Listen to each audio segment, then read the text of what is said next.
તો મિત્રો આપણે કપડાં બદલાઈ દીધા, હવે આપણે જમવા જવાનું છે, તો ચાલો જમતા આવીએ.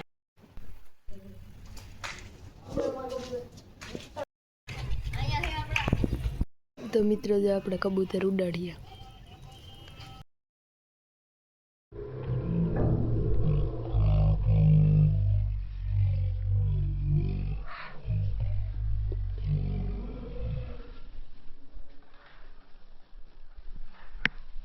શું કે મિત્રો જો આપણે ગામમાં જઈએ, ચાલો.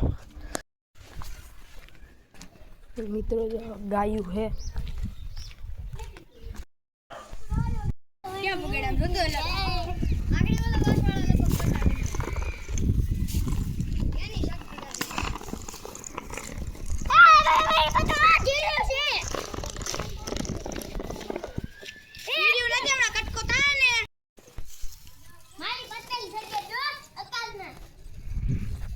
મિત્રો જો આપણે દૂધ દેવા જઈએ છીએ.